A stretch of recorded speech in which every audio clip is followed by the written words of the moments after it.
Hey guys, this is going to be another video in our series on the restoration of our 1942 Dodge WC-51. If you looked at the other videos, you know we purchased this vehicle. Now it's been 2 months ago, and we're working on fixing up, upgrading things that are broken on it that we found during our first couple months of owning it. This video is going to be focused on the restoration, replacement of the speedometer and speedometer cable on the vehicle. When we got the vehicle, we knew that the speedometer was not working based on what the previous owner told us. And we contacted the owner before that who had the vehicle for a year, and he told us that he thought that the speedometer was working at one point up at 50 miles an hour, but we since learned that was not correct. When we initially started to diagnose the problem, we knew we needed a new speedometer. The speedometer that was in the vehicle had a couple issues with it. One, the glass is broken on it. Secondly, it's got a short luminescent handle, which would not have been correct for an early Dodge. We should have had the longer handle. So we knew we were going to replace the speedometer, and we got one sourced through Peter DeBella, who does speedometers for Jeeps and Dodges. One note about the speedometer, you can see it's right there. When we got it, it had a dark olive drab bezel on it, which I guess is how he has those manufactured, or where he gets them from.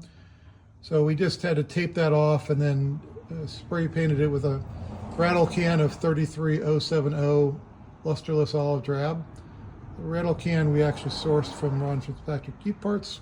We had it left over from our work on the 44 Willys that we have. So that lusterless 33070 paint definitely matches the Jeep, or the Dodge, I'm sorry, and is the way to go when you're putting a new speedometer in a vehicle like this from early war.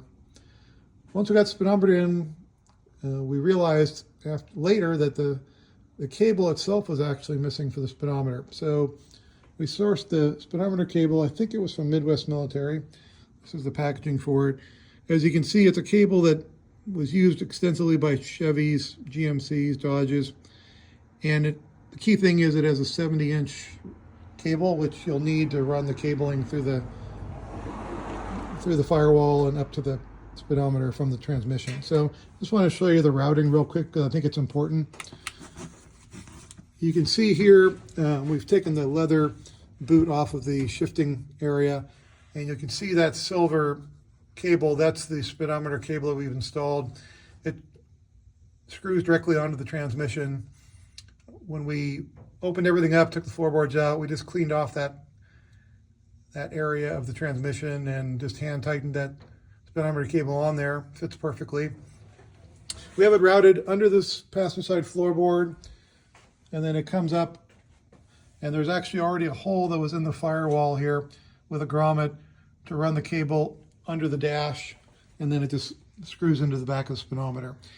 So we doing research through different user groups on the internet, we learned that early Dodges actually had the cable routed to closer to the driver's side, and it went through the pass-through where a lot of other cables go through in the center here.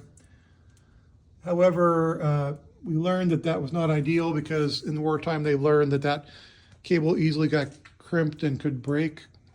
So in the later Dodges that were produced, they actually produced them to go through this passenger side as we have it on ours here. So I recommend doing it through the passenger side. It's very easy to run it that way, and the 70-inch cable definitely fits perfectly for that application. We just got done from a test drive. The speedometer and the cable worked perfectly. We got it up to 40 miles an hour, and we now have a grand total of 2 miles on our speedometer. So the nice feature is we'll know how long we've been driving with this vehicle since we've acquired it.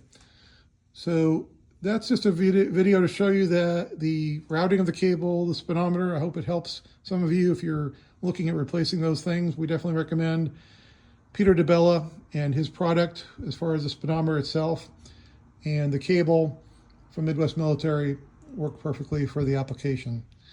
Thanks for watching.